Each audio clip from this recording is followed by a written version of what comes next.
May we have your attention, please? From time to time, many of us will experience feelings of loneliness. But what happens if that's an everyday occurrence? What are the knock-on effects of that feeling, both in terms of on-the-job performance and our mental health and well-being?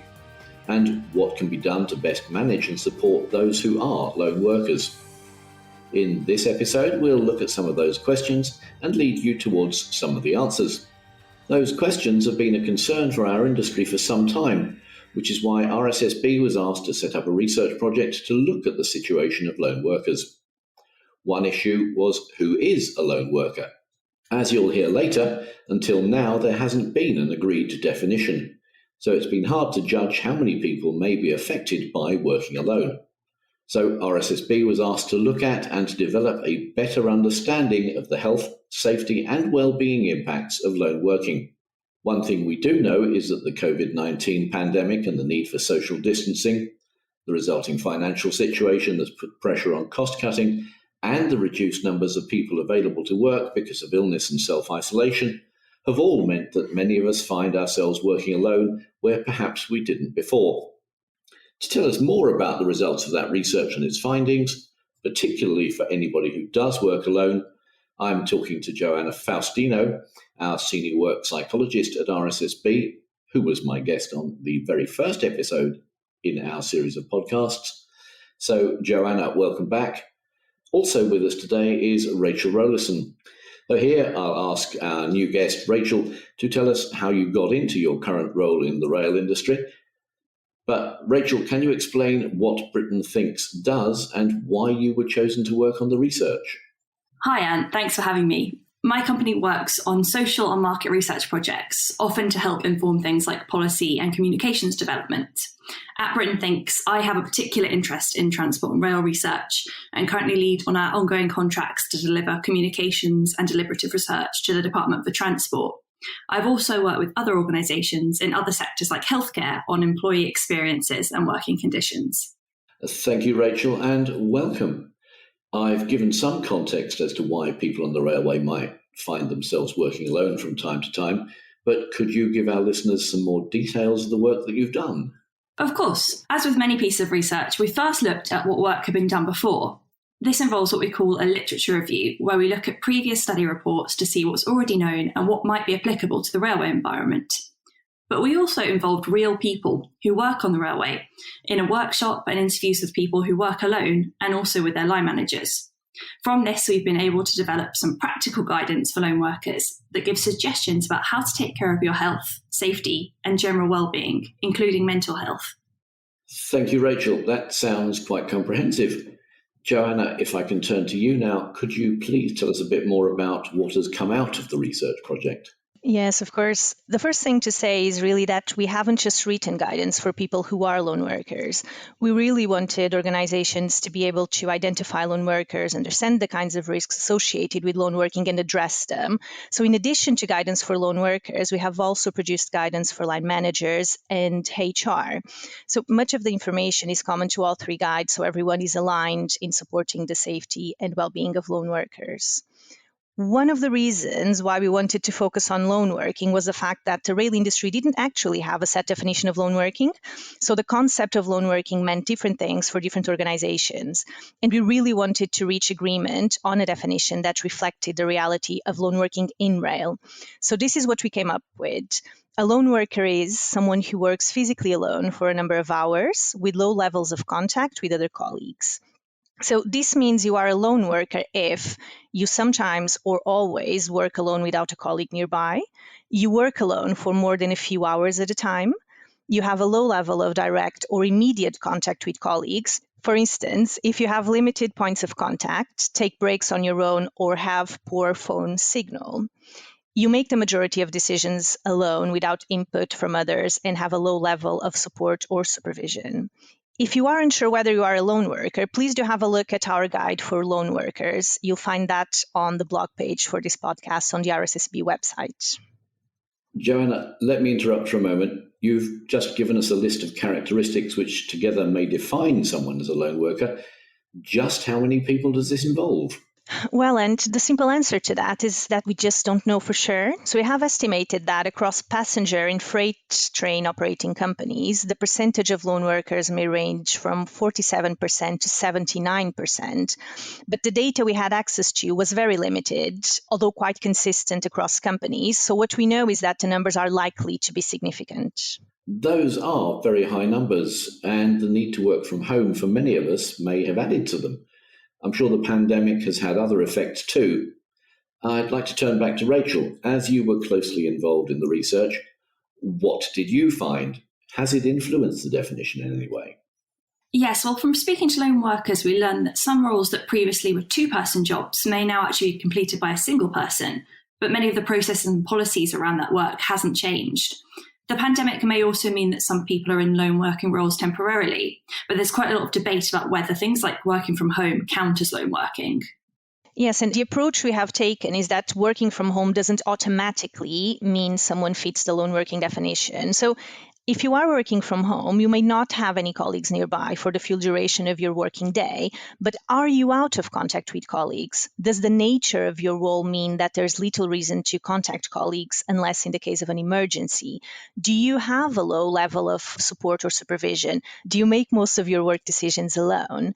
If you answered no to all of these, then you would not be classified as a lone worker. You may, however, share needs with lone workers. For example, it is important to understand how the abrupt and prolonged change from an office base to a home base in the context of the pandemic has impacted you, even if you're not technically considered a lone worker according to the real definition. And let me pick up on some of the main points about lone working for those who do have to leave the house to work. One of the main defining features about lone working is not having a colleague that you can talk to and not being able to make decisions together. So even if you now work from home, you may well have regular contact with your colleagues by phone or by one of the video communications platforms, and so may not be counted as a lone worker. By contrast, even if your job is all about dealing with the travelling public, you still could be counted as a lone worker. Thank you, Rachel. Obviously, we'll have to wait a bit longer for a definitive answer on working from home. Joana, you're the psychologist, so this question's for you. It sounds to me as though one big thing about being a lone worker is that you might feel very isolated. Is that right? Yes, it is. But although lone working is associated with many negative impacts, for some employees, lone working has actually many benefits and may be a preferred way of working. The negative impacts can be grouped into four main areas. So we have emotional impacts, for example, experiencing loneliness, stress, and anxiety. Then we have physical impacts such as tiredness, unhealthy eating, and reduced movement.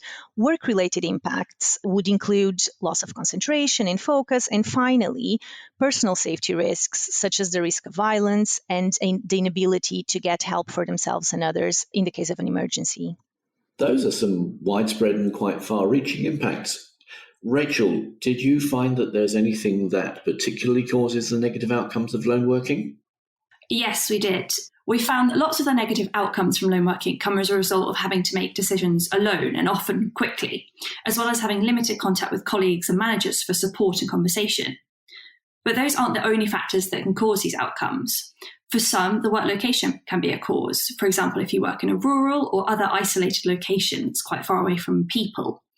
Timing can also be a factor, particularly for those who work early or late shifts or work through the night. And the type of work might also be a factor. I've already mentioned working with the public where you don't have a colleague nearby with who you can talk issues through, but doing safety critical work alone can also be a key factor. Although it's not direct human contact, not having access to mobile devices can also increase feelings of isolation. And finally, there's the question of support from others, particularly your line manager. And this is particularly important if a person is new to a lone working role or if their role has recently become that of lone working. Well, Joanna, I hope we've covered most of the negative issues of lone working. Let's get on to the positive stuff. What can be done to better support lone workers? Well, in addition to many lone workers actually enjoying lone working and even preferring to work alone and associating lone working to a sense of autonomy, mastery, and confidence, we actually found that there are a number of ways lone workers can be better supported and protected. Many of these have to do with their organization. So, for example, it can be quite helpful if your manager regularly checks in with you and if they conduct stress risk assessments.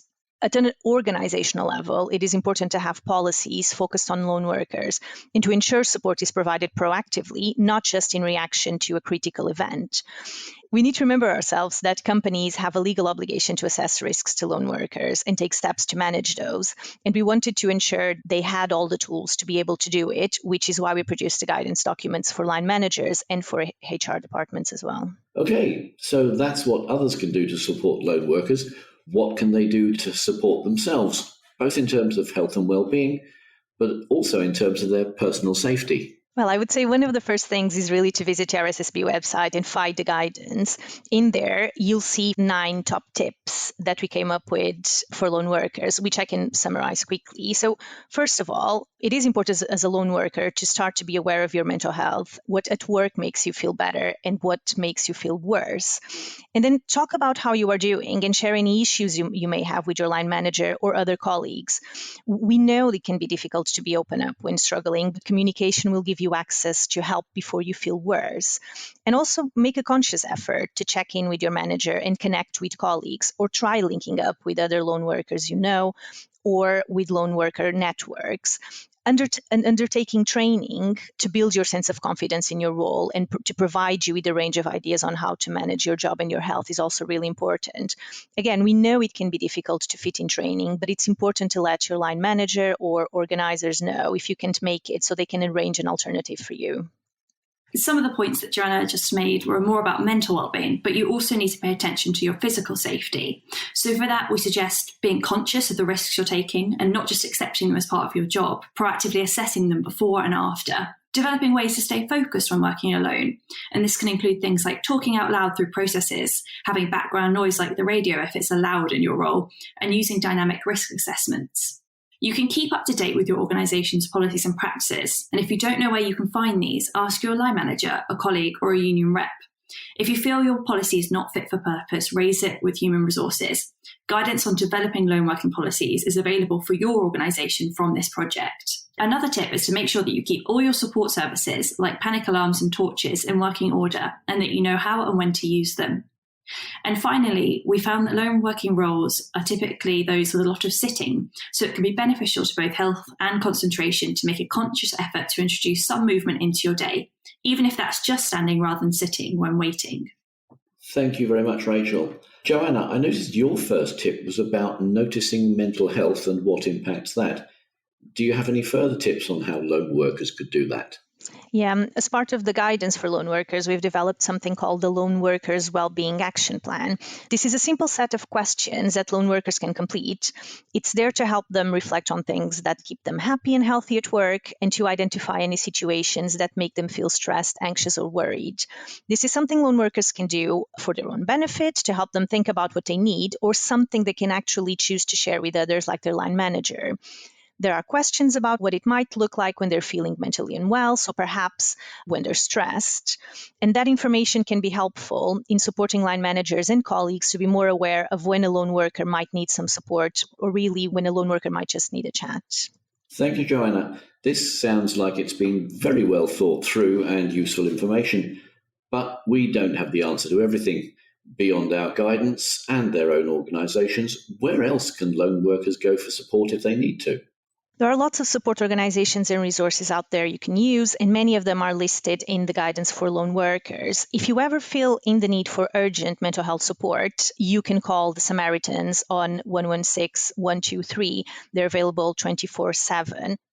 Joanna and Rachel, thank you both very much for talking with me today. I hope our listeners have found it useful. Remember, there is guidance for lone workers, of their line managers, and for HR departments and senior managers available on the RSSB website. There are also links to these and many of the other resources that Joanna and Rachel have mentioned in the show notes for this episode on the blogs page of the RSSB website. And to our audience, thank you for listening. As ever, if you have any questions about this or any other of our podcasts, please email me at podcasts@rssb.co.uk. But for now, thank you and goodbye.